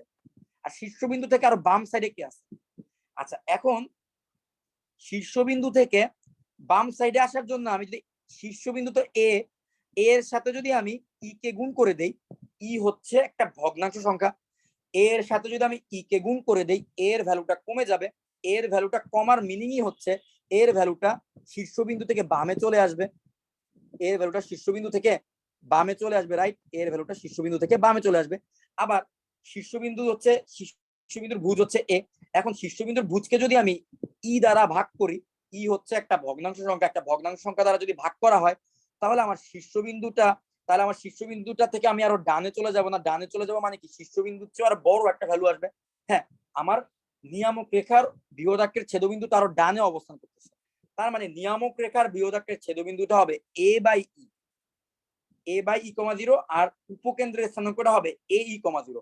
উপকেন্দ্রটা a/e কিভাবে মনে রাখি? আবারও বলি, ই হচ্ছে একটা ভগ্নাংশ সংখ্যা। আমি যদি শীর্ষবিন্দুর সাথে ই কে গুণ করি, তাহলে শীর্ষবিন্দুর দৈর্ঘ্যটা আরো ছোট হয়ে আসবে, এবং আমার উপকেন্দ্রটা তো শীর্ষবিন্দু থেকে আরো বামে অবস্থান করে, অর্থাৎ কেন্দ্র থেকে তার দৈর্ঘ্য তার একটু ছোটই থাকে, ঠিক না? তাহলে উপকেন্দ্রটার a/e হবে। আর আমার নিয়ামক রেখা এবং অক্ষের ছেদবিন্দুটা হবে a/e। কেন? কারণ আমি এভাবে মনে রাখতাম, কারণ এটা তো শীর্ষবিন্দু থেকেও আরো ডান দিকে অবস্থান করতেছে। সো শীর্ষবিন্দু থেকেও আমি আরো দূরে যাইতে চাচ্ছি, তাহলে আমি কি করব? এ কে উৎকেন্দ্রিকতা দিয়ে ভাগ করে দিতে পারি। উপবৃত্তের ক্ষেত্রে উৎকেন্দ্রিকতা একটা ভগ্নাংশ সংখ্যা, তো এটা দিয়ে ভাগ করলে আমার এর ভ্যালুটা আরো বেড়ে যাবে। যেমনটা আমার এখানে 4 কে যদি আমরা হাফ দিয়ে ভাগ করি, 4 এর ভ্যালুটা বেড়ে 8 হয়ে গেল। ঠিক আছে, তো এইভাবে হচ্ছে আমি মনে রাখতাম। তোমরা চাইলে এভাবে মনে রাখতে পারো। তো আমাদের উপকেন্দ্রটা হচ্ছে +/-a/e, 0, আর শীর্ষবিন্দু হচ্ছে +/-a, 0, আর নিয়ামক রেখার অক্ষের ছেদবিন্দু হচ্ছে a/e, 0। তো এই কয়েকটা ইনফরমেশন মোটামুটি জানলে আমাদের মোটামুটি বলতে পারো এখানে আলোচনা শেষ। এই পর্যন্ত ইনফরমেশন তোমরা বুঝতে পারছো কিনা বলো? ভাইয়া, হ্যাঁ বলো। কখন কোন উপকেন্দ্র বের করতে বলবে? মানে কখন -a দিয়ে বের করবে আর কখন +a দিয়ে বের করবে, এটা বুঝবো কেমনে? তোমাকে দুইটাই বের করতে হবে, আর দুইটাই বের করতে পারো। অঙ্ক করার ক্ষেত্রে তুমি যে কোনো একটা উপকেন্দ্র ধরে অঙ্কটা করতে পারো, একই অ্যান্সার আসবে, কোনো সমস্যা নেই। তুমি +a, ধরতে পারো। শুধু এগুলো চিহ্নের পার্থক্য থাকবে? হ্যাঁ, চিহ্নের পার্থক্য না, এগুলো আমি তোমাকে অঙ্ক করতে গেলে আমি তোমাকে ভাইয়া এগুলাতে সবসময় প্লাস মাইনাস দুইটা দিতে হয় না? হ্যাঁ, +- দুইটাই থাকবে, দুইটাই আসবে। +- মানে দুইটা উপকেন্দ্র আসবে প্রত্যেকটার জন্য। এবং আমি এগুলো তোমাদেরকে দেখাই দিব যে উপকেন্দ্রের ক্ষেত্রে ধরো +/-5.0 আসছে, তাহলে তুমি কি 5 ধরে করবা, হ্যাঁ, নাকি ধরো, ওগুলো দেখাই দিব, যে কোনো একটা ধরে করলেই হয়। আচ্ছা, সো এখন আমরা মোটামুটি বুঝে গেলাম এই জিনিসগুলো। এই চিত্রটা বুঝতে পারছো না মোটামুটি? দেখো, এই হচ্ছে শীর্ষবিন্দু, শীর্ষবিন্দু থেকে একটু বামে আছে উপকেন্দ্র, আর একটু বামে আছে কেন্দ্র। হ্যাঁ, শীর্ষবিন্দু থেকে ডানে আছে এই যে নিয়ামক রেখা, ঠিক আছে, শীর্ষবিন্দু ডানে আছে নিয়ামক রেখা, তাহলে নিয়ামক রেখার অক্ষের ছেদবিন্দু হচ্ছে a বাই কমা 0। সো এই হচ্ছে কিছু প্রাইমারি ইনফরমেশন। এখন আরো কিছু জিনিস বের করার ব্যাপার আছে এখানে। তো আরো কি কি বের করার ব্যাপার আছে, সেটা হচ্ছে উৎকেন্দ্রিকতা। উৎকেন্দ্রিকতা কিভাবে বের করবো আমরা, ঠিক আছে। উৎকেন্দ্রিকতা হচ্ছে ই দ্বারা প্রকাশ করা হয়। উৎকেন্দ্রিকতা বের করার ফর্মুলাটা কি, উৎকেন্দ্রিকতা হচ্ছে ফর্মুলা হচ্ছে 1 মাইনাস ছোট স্কোয়ার ডিভাইডেড বাই বড় স্কোয়ার। এইভাবে আমি মনে রাখতাম ফর্মুলা। মনে রাখতাম কিভাবে, √1 মাইনাস ছোট স্কোয়ার ডিভাইড বাই বড় স্কোয়ার। আমরা জানি উপবৃত্তের ক্ষেত্রে ফর্মুলাটা হচ্ছে x square divide by a square divide by y square plus y square divide by b square is equal to 1, যেখানে a b থেকে বড় হতে পারে অথবা b a থেকে বড় হতে পারে। তো যেটাই বড় হোক সেটা ম্যাটার করে না। উৎকেন্দ্রিকতা বের করার সময় আমি মনে করো b হচ্ছে a হচ্ছে b থেকে বড়, তাহলে ছোট হচ্ছে তোমার b ছোট, তাহলে তোমার ফর্মুলা আসবে 1 মাইনাস ছোট স্কোয়ার মানে হচ্ছে b square divided by a square. এইটা করলে তুমি হচ্ছে উৎকেন্দ্রিকতার মানটা পেয়ে যাবে। এটা করলে তুমি কি পেয়ে যাবা, উৎকেন্দ্রিকতার মানটা পেয়ে যাবে, ঠিক আছে। তারপরে আরেকটা জিনিস ইনফরমেশন বের করতে হবে, সেটা উপকেন্দ্রিক লম্বের দৈর্ঘ্য। উপকেন্দ্রিক লম্বের দৈর্ঘ্য, উপকেন্দ্রিক লম্বের দৈর্ঘ্য ফর্মুলাটা কি 2 ইন্টু ছোট স্কোয়ার ডিভাইডেড বাই বড়, 2 ইন্টু ছোট স্কোয়ার ডিভাইডেড বাই বড়। মনে করো কথার কথা এ হচ্ছে বি থেকে বড়, এ হচ্ছে বি থেকে বড়, সুতরাং ফর্মুলাটা কি আসবে 2 ইন্টু ছোট তাহলে b square divided by a, 2 into b square divided by a. তাহলে এটা হচ্ছে আমার উপকেন্দ্রিক লম্বের ফর্মুলা হয়ে যাবে। ওকে, তাহলে এই গেল আমাদের উপকেন্দ্রিক লম্বের ফর্মুলাটাও গেল। সো এখন আমি যেটা করতে পারি সেটা হচ্ছে যে তোমাদের জন্য এই প্রত্যেকটা এই ডাটা সেট যেগুলো আমি এতক্ষণ ধরে দেখাইলাম, এগুলোর প্রত্যেকটা ফর্মুলা, ঠিক আছে, এই প্রত্যেকটা ফর্মুলা তোমাদের একটা কলাম শীটের মতো করে তোমাদেরকে দেই, তোমাদের হচ্ছে অঙ্ক করতে গেলে সুবিধা হয়। ওকে, সো সে কাজটা করি দেখি।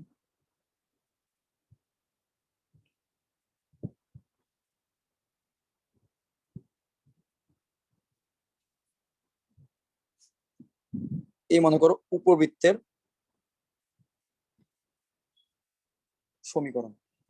সমীকরণটা মনে করো x square divided by a square যোগ y square divided by b square. এই যে এই ফর্মুলা শীটটা লিখে দিব না এখন। এটা লেখার পরে হচ্ছে আমরা প্রবলেম সলভিং এ চলে যেতে পারবো, এবং কয়েকটা প্রবলেম সলভ করার পরেই তোমরা মোটামুটি একটা কনফিডেন্স পেয়ে যাবে যে না এই চ্যাপ্টারের অঙ্কগুলা আগের চ্যাপ্টারের থেকেও ইজি। পরাবৃত্ত হচ্ছে তোমার কনিক্সের মধ্যে সবচেয়ে কঠিন চ্যাপ্টার ছিল, এবং পরাবৃত্তটা আমার মনে হয় তোমরা অনেকটাই ভালোভাবে বুঝতে পারছো। উপবৃত্ত আর অধিবৃত্ত তোমাদের কাছে পানি ভাত লাগবে, আরো ইজি মনে হবে, ঠিক আছে। সো আমি জাস্ট ফর্মুলাগুলো লিখে দিচ্ছি, ফর্মুলাগুলো যদি একটু মনে রাখতে পারলে সবগুলো অঙ্ক তুমি বুঝতে পারবে, অনেক ইজি। সো উপবৃত্তের সমীকরণ কেমন হইতে পারে, x square divided by a square যোগ y square divided by b square is equal to 1। ধরলাম প্রথম কলামটা হচ্ছে যেখানে a হচ্ছে b থেকে বড়, আর দ্বিতীয় কলামটা ধরবো দ্বিতীয় কলামে কোন ফর্মুলাগুলোকে রাখবো যেখানে হচ্ছে a হচ্ছে b থেকে ছোট। এটার জন্য ফর্মুলাগুলো আমি দেখবো। পরাবৃত্ত থেকে কি কি বের করতে বলো, প্রথমে আসো মনে করো কেন্দ্রের স্থানাঙ্ক, কেন্দ্র বের করতে বলবো। সো কেন্দ্র অলওয়েজ কেমন হবে, কেন্দ্র অলওয়েজ হবে 0 0, ঠিক আছে, মানে কেন্দ্রের ভূত 0, কেন্দ্রের কোটি 0, শেষ। তারপরে তোমরা দেখছো আদর্শ কেসের ক্ষেত্রে। এখন বৃহৎ অক্ষের দৈর্ঘ্য কি, বৃহদাক্ষের দৈর্ঘ্য, একটু চিত্রে যাই চলো। আচ্ছা আমাকে বলো তো, চিত্র দেখে একটু বলো তো, মূল বিন্দু থেকে এই হচ্ছে কেন্দ্র থেকে ডানে হচ্ছে এ অংশ, বামেও হচ্ছে এ দৈর্ঘ্য, তাহলে টোটাল বৃহদাক্ষের দৈর্ঘ্য কত আসলো বলো তো? বামেও এ পরিমাণ দৈর্ঘ্য আছে, 2a ডানেও এ পরিমাণ দৈর্ঘ্য, ভেরি গুড, 2a। আবার এই বিন্দুটা হচ্ছে 0, b বিন্দু, নিচের বিন্দুটা হচ্ছে 0, b বিন্দু। তাহলে কেন্দ্র থেকে উপরের দিকের বিন্দুটা হচ্ছে b, নিচের দিকের বিন্দুটাও নিচের বিন্দু পর্যন্ত দূরত্ব হচ্ছে b। তাহলে টোটাল এই যে ক্ষুদ্রাক্ষ হচ্ছে এই যে দেখো আমি একটা মার্ক করলাম, এই সরলরেখা পর্যন্ত দৈর্ঘ্যটা হচ্ছে ক্ষুদ্রাক্ষের দৈর্ঘ্য। তাহলে ক্ষুদ্রাক্ষের দৈর্ঘ্যটা কত হবে, 2b। আর এইটা হচ্ছে তোমার বৃহদাক্ষের দৈর্ঘ্য, বৃহদাক্ষের দৈর্ঘ্যটা হবে কত, 2a, আর এটা হচ্ছে 2b। ওকে, ক্ষুদ্রাক্ষের দৈর্ঘ্য 2b, বৃহদাক্ষের দৈর্ঘ্য হচ্ছে 2a। আচ্ছা চলো সেটাই লিখি। বৃহদাক্ষের দৈর্ঘ্য কত হবে, a যদি b থেকে বড় হয় তাহলে বৃহদাক্ষের দৈর্ঘ্য হবে 2a, আর ক্ষুদ্রাক্ষের দৈর্ঘ্য হবে আচ্ছা ওইটা পরে লিখতেছি।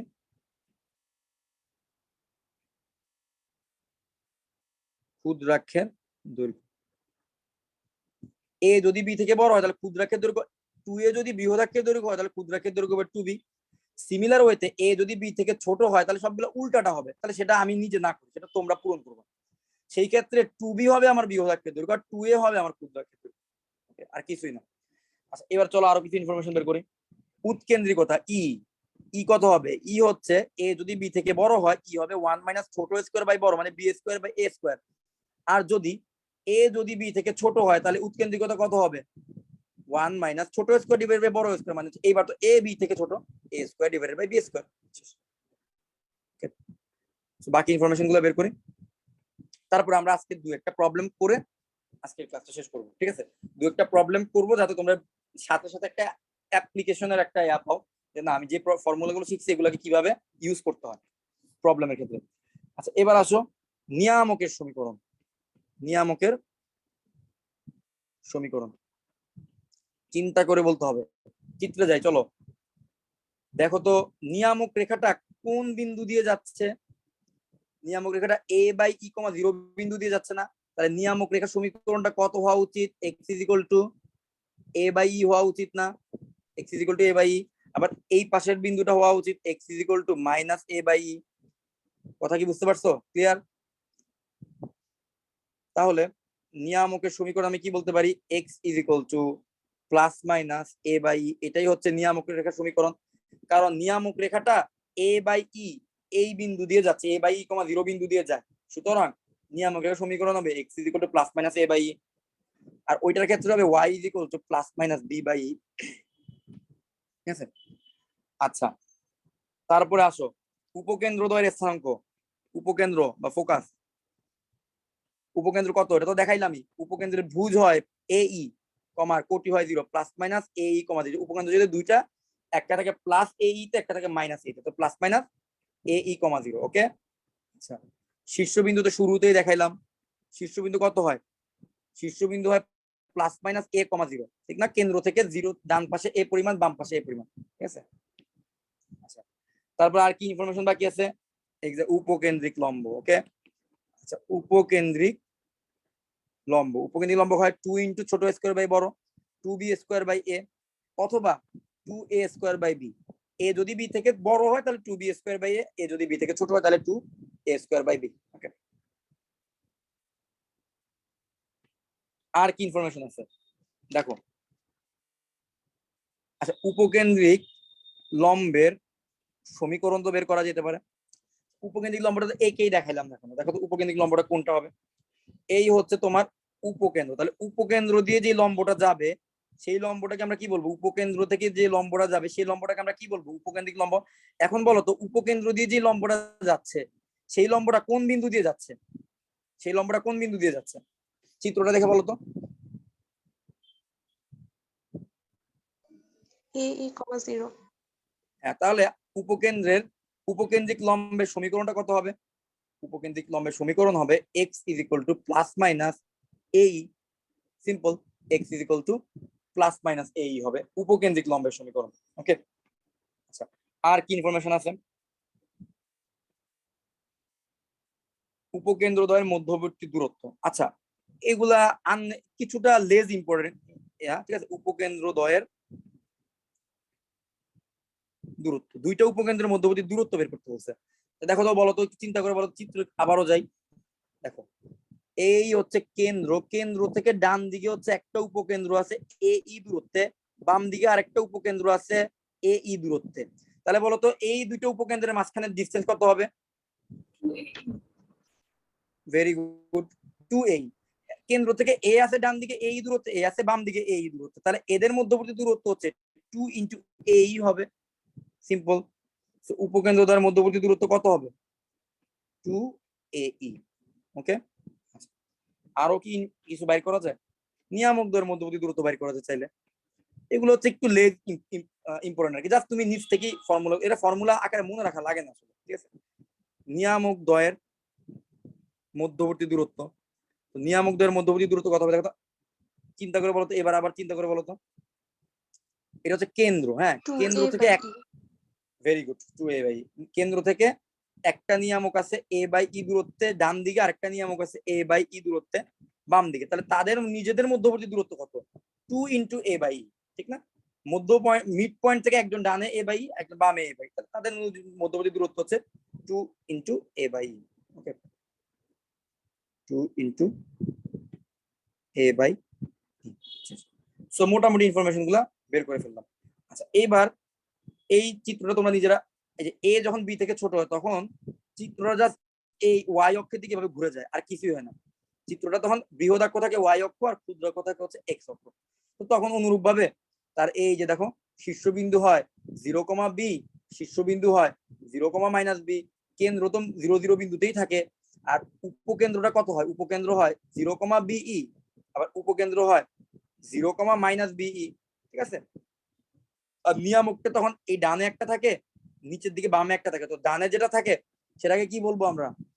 0, সেটাকে আমরা বলবো এই বিন্দুর স্থানাঙ্ককে বলবো 0, বি বাই ই। নিচের বিন্দুর স্থানাঙ্ককে বলবো কি 0, বি বাই ই। তো ওইভাবে হচ্ছে সবকিছু চলে আসবে। ঠিক আছে, তো তোমরা কি সেকেন্ড যে চিত্রটা আছে ওইটার জন্য কি এই পুরোটাকে আমি পূরণ করে দিব নাকি তোমরা নিজেরাই বুঝতে পারতেছো? আমি লিখে দিই, পিডিএফটা যেহেতু তোমাদেরকে দিব আমি লিখে দিতেছি। ঠিক আছে, তো আমি লিখে দিতেছি তোমাদেরকে।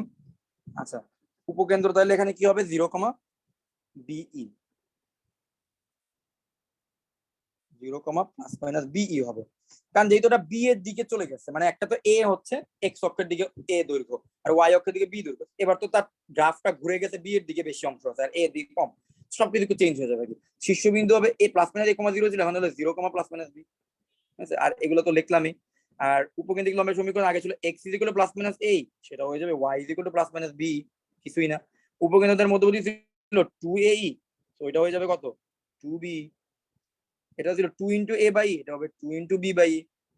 বুঝছো, মানে সবকিছু মোটামুটি অলমোস্ট সেমই আছে, সবকিছু অলমোস্ট সিমিলারই থাকে। ঠিক আছে, তো আশা করি এই ফর্মুলা প্রত্যেকটা তোমরা বুঝতে পারছো। তাকে বলো তো ফর্মুলাগুলো বুঝতে পারছো কিনা, কিছুটা বুঝছো কিনা? মানে জ্যামিতি, মানে তুমি কি ইমাজিন করতে পারতেছো ফর্মুলাগুলো? যে চিত্র দেখে আচ্ছা ঠিক আছে ভাইয়া তো বলছে যে উপকেন্দ্র, তাহলে উপকেন্দ্রটা আসলে কোন জায়গায় অবস্থান করতেছে, বা শীর্ষটা কোন জায়গায় অবস্থান করতেছে, কেন্দ্রটা কোন জায়গায় অবস্থান করতেছে, বা নিয়ামকটা কোন দিকে পড়তেছে। হ্যাঁ, এবং তাদের যে বিন্দু স্থানাঙ্ক গুলো আমি বললাম যে উপকেন্দ্র স্থানাঙ্ক অত, বা উপকেন্দ্রের নিয়ামক রেখা সমীকরণ হচ্ছে এত, উপকেন্দ্রিক লম্বের সমীকরণ অত। এই জিনিসগুলো কি তোমাদের কাছে লজিক্যাল মনে হচ্ছে? আমি যে জিনিসগুলো লিখলাম এগুলো কি তোমরা বুঝতে পারছো কিনা? তাহলে আমি কিছু অঙ্ক করবো। জি ভাই, আবার ওকে, ভেরি গুড। তো তোমরা যদি এই জিনিসগুলো তোমাদের কাছে যদি ক্লিয়ার হয় তাহলে আমি এখন কিছু প্রবলেম তোমাদের বাসা দেখি। ফাইজা, শানু, তোমরা কি বুঝতে পারছো? জি স্যার, বুঝতে পারছি। ওকে, তো চলো এখন আমরা কিছু প্রবলেম করি। এখানে আজকের দিনে যেহেতু তোমাদের ফর্মুলাগুলো হয়তো মনে থাকবে না, তো আজকে আমি হচ্ছে ফর্মুলাগুলো নিচ থেকে লিখে তোমাদেরকে করে দেখাইতেছি। নেক্সট ক্লাসে হচ্ছে তোমাদের এই যে ফর্মুলার এটা দিলাম, তোমরা একটু ইমাজিন করার চেষ্টা করবে। হ্যাঁ, একটা চিত্রটা কল্পনা করার চেষ্টা করো, চিত্রে কোন জায়গায় কোন বিন্দুগুলো আছে, কোন সমীকরণটা কি কিরকম হবে, ইমাজিন করে প্রবলেম গুলো সলভ করার চেষ্টা করবো। তো আজকে চলো আমি র্যান্ডমলি কিছু প্রবলেম দেখাই বোর্ডে আসা, সো যেগুলো একটু ইজি হবে আর কি। সো দেখো প্রথমে দেখো রাজশাহী বোর্ড 2017 সাল 4 মার্কসের জন্য একটা প্রবলেম আসছে। খুবই সিম্পল একটা প্রবলেম। দেখো 9x² + 16y² = 144। ঠিক আছে, এই ইকুয়েশনটা দেওয়া হয়েছে। দেওয়ার পরে এখানে কি কি বের করতে বলছে দেখো, সবই বের করতে বলছে মোটামুটি। অক্ষদ্বয়ের সমীকরণ, অক্ষদ্বয়ের দৈর্ঘ্য মানে বৃহদাক্ষ ক্ষুদ্রাক্ষের দৈর্ঘ্য, উৎকেন্দ্রিকতা, উপকেন্দ্রের স্থানাঙ্ক সবই বের করতে। চলো আমরা আগে এটাকে আদর্শ আকৃতি। আদর্শ আকৃতি কোনটা? আদর্শ আকৃতি হচ্ছে x² / a² + y² / b² = 1। এই আকৃতিতে আগে আমরা এটাকে নিব। সেটাকে নেওয়ার জন্য কি করতে হবে? রাইট হ্যান্ড সাইডে 1 বানাইতে হবে। সো 144 দিয়ে ভাগ করে দিব। 16y² / 144, সো রাইট হ্যান্ড সাইডে ভাগ করলে 1 চলে আসবে। এখন যদি 9 দিয়ে কাটাকাটি করি এখানে কত আসে? 16, এখানে কাটা আসে 9। So x² / 16 + y² / 9 = 1। আমি এই উপবৃত্তের প্রত্যেকটা প্রশ্নের অ্যান্সার বের করে ফেলতে পারবো, শুধুমাত্র আমার a কত জানা লাগবে আর b কত জানা লাগবে। আমাকে বলো তো a কত হবে এই উপবৃত্তের জন্য? A4 আর B3। Very good, very good. x² এর নিচে যে জিনিসটা থাকে দেখো, x² এর নিচে কোনটা থাকে? আদর্শ কেসের ক্ষেত্রে x² এর নিচে থাকে a², y² নিচে থাকে b²। দ্যাট মিন্স a² = হচ্ছে 16 আর b² = হচ্ছে 9। a হচ্ছে +-4 আর b হচ্ছে +-3। a আর b জেনে গেলাম। আচ্ছা, এখন তো তাহলে দেখো a কিন্তু b থেকে বড়, ঠিক না? a হচ্ছে বি থেকে বড়, এ যদি বি থেকে বড় হয় তাহলে আমি কি করব, ওই যে আমাদের প্রথম কলামের ফর্মুলা গুলো ইউজ করবো, রাইট? তাহলে এ যদি বি থেকে বড় হয় তাহলে বুঝা যাচ্ছে আমাদের উপবৃত্তটা কেমন হবে, এক্স অক্ষ বরাবর তার বৃহদাক্ষটা থাকবে, রাইট? এক্স অক্ষ বরাবর তার বৃহদাক্ষ থাকবে। আচ্ছা, সো আমি এ জানি আর বি জানি। সো প্রথম অ্যান্সার বলো, কেন্দ্র কত, এই উপবৃত্তের কেন্দ্র কত হবে? 0 0 কেন্দ্রের ভুজ 0, কেন্দ্রের কোটি 0। তারপরে বলো শীর্ষ কত হবে?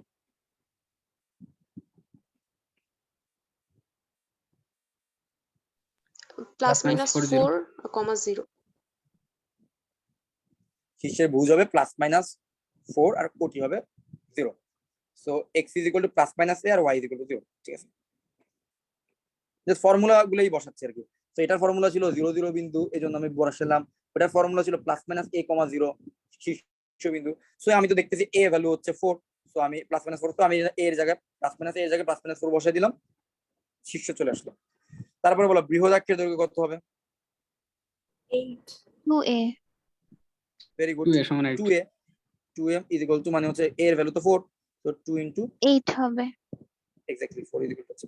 আচ্ছা দেখো, এখানে আমি কেন মাইনাসটা ইউজ করলাম না, কারণ সেখানে দৈর্ঘ্য বের করতে বলছে, তো আমি মাইনাসটা ইউজ করে আমার লাভ নেই। ঠিক আছে, তো এর ভ্যালু আমরা প্লাসটা ইউজ করব, 4 মানে 8 হলো। তো ক্ষুদ্রাক্ষের দৈর্ঘ্য বের করতে বলছিল এই প্রশ্নে, 4 মার্কসের জন্য আসছে। ঠিক আছে, কিন্তু অঙ্কটা খুবই সিম্পল, অনেকগুলো ইনফরমেশন বের করতে হইতেছে, বাট কঠিন কিছু না। সো ক্ষুদ্রাক্ষের দৈর্ঘ্য 2b না, সো 2b, 6 তো b এর ভ্যালু তো 3, 23 = 6। আচ্ছা, এইবার আর কি বের, উৎকেন্দ্রিকতা বের করতে বলছে। উৎকেন্দ্রিকতা, চলো দেখি উৎকেন্দ্রিকতা বের করি। তোমরা আসলে মজা পাবে প্রবলেমগুলো করলে, জাস্ট একটু ফর্মুলাগুলো মাথায় থাকলে প্রবলেমগুলো করে খুবই মজা পাবা। কঠিন কোনো প্রবলেম আসে না উপবৃত্ত থেকে। পরাবৃত্তটাই ছিল একটু টাফ, এবং ওইটা তোমাদের পড়ানো শেষ। ঠিক আছে, বাকিগুলো শেষ করতে আরো অনেক কম সময় লাগবে। উৎকেন্দ্রিকতা আমরা কি জানি, দেখো এই প্রবলেমের জন্য এটা কিন্তু এ কিন্তু বি থেকে বড়, এখানে কি এ হচ্ছে বি থেকে বড়, এটা কিন্তু প্রথমে তোমাদেরকে জাস্টিফাই করে নিতে হবে, এই বড় না বি বড়। ই ইকুয়াল টু হচ্ছে √1 - ছোট স্কয়ার বাই বড় স্কয়ার। ছোট স্কয়ার মানে কত, b square, divided by a square. Okay, so উৎকেন্দ্রিকতা আসতেছে a = 1 minus, so b square মানে হচ্ছে 9, a স্কয়ার মানে হচ্ছে 16, সো এখানে আসছে 16, আর 16 থেকে 9 বিয়োগ করলে থাকতেছে কত, 7, রাইট? সো √7/4, ওকে, সো √7/4, তাহলে উৎকেন্দ্রিকতা পেয়ে গেলাম √7/4। আচ্ছা, সো উৎকেন্দ্রিকতা বের হয়ে গেল। এইবার আমরা ফোকাসও বের করতে পারবো। ফোকাস বা আমাদের উপকেন্দ্র কত হবে? আমরা জানি উপকেন্দ্রের ভুজ = হয় +-ae আর কোটি = হয় 0, যখন a হচ্ছে b থেকে বড়, এই আকৃতির জন্য। তাহলে এখন আমরা দেখি x = তাহলে আমরা +- a এর ভ্যালু কত জানি, a এর ভ্যালু জানি হচ্ছে আমরা 4, e এর ভ্যালু জানি √7/4, আর y = 0 থাকবে। সুতরাং আমরা উপকেন্দ্রের ফোকাস পাচ্ছি কত, ফোকাসের ভুজ পাচ্ছি হচ্ছে +-√7, আর ফোকাসের কোটি পাচ্ছি হচ্ছে 0।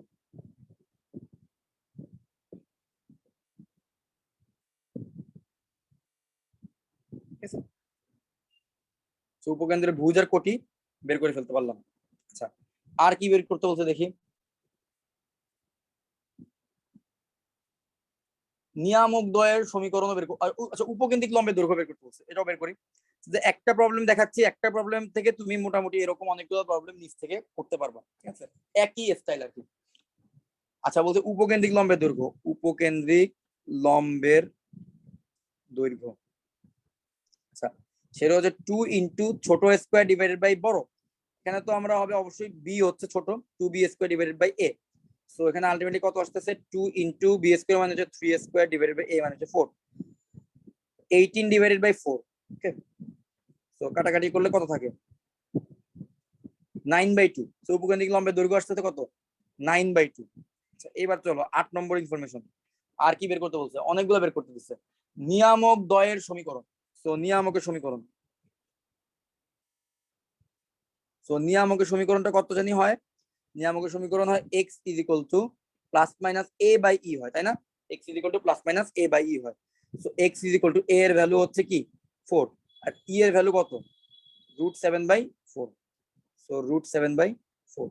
সেখান থেকে আসতেছে x = +-16/√7। ওকে, সো এটা হচ্ছে আমার উপকেন্দ্রিক নিয়ামকের সমীকরণ।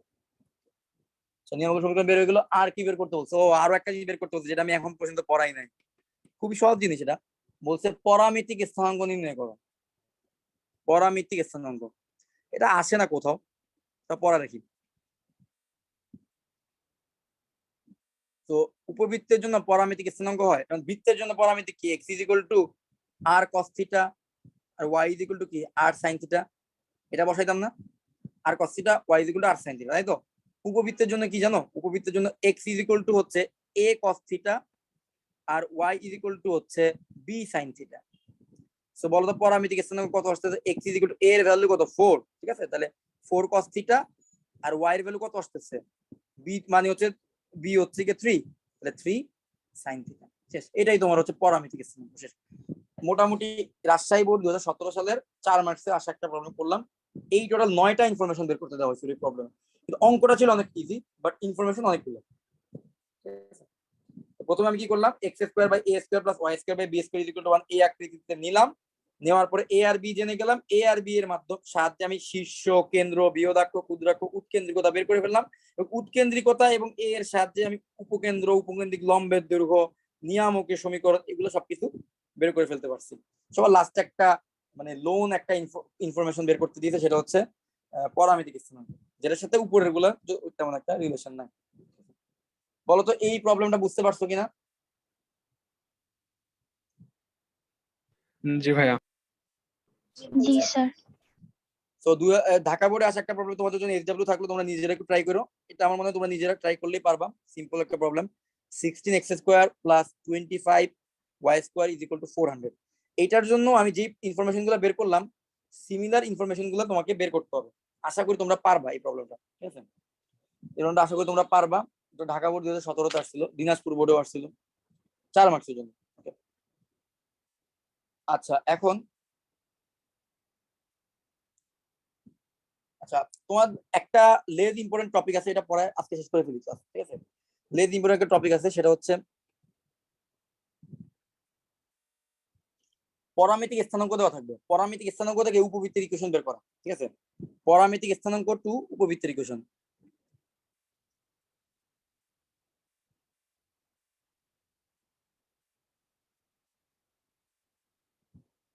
ঠিক আছে, কারণ আমি তোমাদের দুই একটা প্রবলেম দেখাই। একটা প্রবলেম দেখো, √2 cos θ, এটা হচ্ছে একটা পরামিতিক স্থানাঙ্ক, আর একটা √3 sin θ। সেই প্রবলেমগুলো কিভাবে করবা জাস্ট আমি 1 মিনিট লাগবে দেখাই দিই। মানে হচ্ছে x এর ভ্যালু দেওয়া আছে √2 cos θ আর y এর ভ্যালু কত দেওয়া আছে? √3 sin θ। তো আমাদের টার্গেট হচ্ছে আমরা এই পরামিতিক স্থানাঙ্ক থেকে উপবৃত্তের ইকুয়েশনে ব্যাক করব। তো করার জন্য আমরা জাস্ট কি করব? সবসময় একই স্টাইলে করব। এখানে cos θ এর সহগটাকে x এর নিচে নিয়ে আসবা। x / √2 কত? cos θ। এক নম্বর ইকুয়েশন নাম দাও। y / √3 হচ্ছে sin θ। এটাকে তুমি 2 নম্বর ইকুয়েশন নাম দাও। ওকে, এবার 1 নম্বর ইকুয়েশনকে স্কয়ার করো, 2 নম্বর ইকুয়েশনকে স্কয়ার করো, বর্গ করে যোগ করো। সো 1 নম্বর ইকুয়েশনে বাম পাশে স্কয়ার হয়ে যাবে, x/√2 স্কয়ার হয়ে যাবে, তার সাথে যোগ হবে 2 নম্বর ইকুয়েশনে বাম পক্ষের স্কয়ার, সো y/√3 স্কয়ার। আর 1 নম্বর ইকুয়েশন ডান পাশে স্কয়ার হচ্ছে cos স্কয়ার θ, আর 2 নম্বরটা হচ্ছে sin স্কয়ার। x² / 2 + y² / 3 হচ্ছে 1। সো এটা হচ্ছে তোমার রিকোয়ার্ড অ্যানসার। ওকে, এটাই কি তোমার রিকোয়ার্ড অ্যানসার? আচ্ছা আজমাইন দেখ, এই যে SW কোনটা দিলাম? SW হচ্ছে এই যে এটা দিলাম, 16x² + 25y² = 400। আচ্ছা ঠিক আছে, এবার আমরা আরেকটা পরামিতিক স্থানাঙ্ক প্রবলেম করি। না, এটা তোমরা নিজেরা একটু করো তো, তোমরা করলে এটা আমাদের ক্লাস শেষ আজকে, ঠিক আছে? সো দেখো তো এই প্রবলেমটা পারো কিনা। পারারই কথা, না পারার কিছু না। 4 cos θ, 5 sin θ, এটা হচ্ছে তোমার একটা পরামিতিক স্থানাঙ্ক দেওয়া থাকলে। এবার বললো যে এখান থেকে তুমি উপবৃত্তের ইকুয়েশনটা বের করো। উপবৃত্তের ইকুয়েশনটা বের করো। আমাকে বলো তো উপবৃত্তের ইকুয়েশনটা কত আসবে? উপবৃত্তের ইকুয়েশনটা কত আসবে সেটা একটু জানো আমাকে।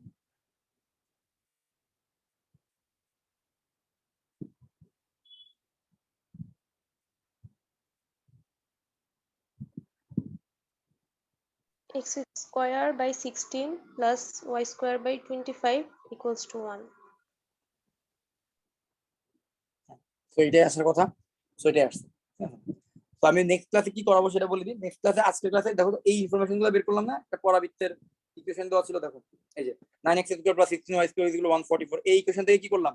পরাবৃত্তির উপকেন্দ্র, নিয়ামক রেখা, এরপর হচ্ছে শীর্ষ, এরপর হচ্ছে কেন্দ্র, তারপর হচ্ছে কি বলে উপকেন্দ্রিক লম্বের দৈর্ঘ্য, বৃহদাক্ষের দৈর্ঘ্য, ক্ষুদ্রাক্ষর এগুলো বের করলাম না, নেক্সট ক্লাসও আমরা এগুলাই বের করবো। কিন্তু নেক্সট ক্লাসে যে আমাদের ইকুয়েশন গুলো থাকবে সেই ইকুয়েশন গুলো কেমন হবে, ওই যে পরাবৃত্তের মধ্যে তোমরা পড়ছো সেই ইকুয়েশন গুলো দেখতে এতটা কিউট হবে না, ঠিক আছে? যেমন হচ্ছে 4x² প্লাস 5y² মাইনাস 16, একটা এক্সাম্পল দিয়ে 10y প্লাস 1 = 0। এইটা মনে করো তোমার বোর্ড পরীক্ষার একটা প্রবলেম এরকম দেওয়া থাকবে, তখন তোমাকে কি করতে হবে, আবারও কি করতে হবে, এক্স এর রাশিগুলোকে এক সাইডে নিয়ে তাকে x plus something whole square আনতে হবে, আর ওয়াই এর রাশিগুলোকে এক সাইডে নিয়ে y plus something whole square আনতে হবে, ডিভাইডেড বাই কিছু একটা থাকবে, এর ডিভাইডেড বাই কিছু একটা থাকবে, রাইট হ্যান্ড সাইডে 1 আনতে হবে, ঠিক আছে? তার মানে হচ্ছে কেন্দ্রটা তখন চেঞ্জ হয়ে যাবে, কেন্দ্রটা 0 0 বিন্দু থাকবে না। তো এই অঙ্কগুলো তোমরা পরাবৃত্তে যেভাবে করছো সেম একইভাবে হচ্ছে তোমাদেরকে উপবৃত্তের ক্ষেত্রেও করতে হবে। ওকে, তো এই জাতীয় কিছু অঙ্ক আমরা নেক্সট ক্লাসে দেখবো, এবং আমরা মোটামুটি উপবৃত্ত চ্যাপ্টারের 70% নেক্সট ক্লাস শেষ করে দেবো, এবং আমাদের আর হচ্ছে আর 2টা ক্লাস লাগবে উপবৃত্ত শেষ করতে। আর অধিবৃত্ত আমি করাবোই না, হয়তোবা একটা ক্লাস নিলে নিতে পারি। অধিবৃত্ত উপবৃত্ত যদি তোমরা ভালোভাবে বুঝো, অধিবৃত্ত তোমাদের করাই লাগবে, কারণ সবগুলা ফর্মুলা সেম, সবকিছু সেম, কোনো অঙ্ক করার জন্য আলাদা কোনো কনসেপ্ট লাগে না, ঠিক আছে? এমন একটা কনসেপ্ট লাগে না। তো ওইটাই তোমাকে বলতেছিলাম যে পরাবৃত্ত ভালোভাবে বুঝলে উপবৃত্ত অধিবৃত্ত শেষ করতে আর সময় লাগে না, ওগুলো আরো বেশি সহজ লাগে, ঠিক আছে? তো আমরা নেক্সট দুইটা ক্লাস এই উইকের মধ্যে ইনশাআল্লাহ চেষ্টা করব, নেক্সট উইকের মধ্যে তোমাদের কনিক চ্যাপ্টারটা শেষ, কনিক জিনিসটা শেষ করে দিতে। ওকে, তোমরা হচ্ছে এখনকার টাইমে তোমরা পড়ালেখাটা একটু রেগুলার থাকো পড়ালেখার সাথে, কারণ আমি যখন এক্সামের ডেটটা দিব আমি কিন্তু তোমাদের খুব বেশি সময় আর দিব না। মানে ইউজুয়ালি এক্সামের মাঝখানে যে একটা গ্যাপ দেয় 4 দিন 5 দিনের দেয়, তখন হয়তো গ্যাপটা একটু কম থাকবে। তো তোমাদের হ্যান্ড নোট জমা দেওয়ার ডেটটা খুব তাড়াতাড়ি পড়ে যাবে। তো তোমাদের কাছে যেটা রিকোয়েস্ট থাকবে সেটা হচ্ছে তোমরা রেগুলার ক্লাসের জিনিসটা রেগুলারই শেষ করে ফেলো, ঠিক আছে? কারণ আমি তোমাদের খুব বেশি সময় দিতে পারবো না, কারণ আমার হচ্ছে নভেম্বরের মাঝখানে জিনিসগুলো শেষ করতে হবে, ঠিক আছে? এই হচ্ছে ব্যাপার। তো আজকে ক্লাসটা এই পর্যন্তই।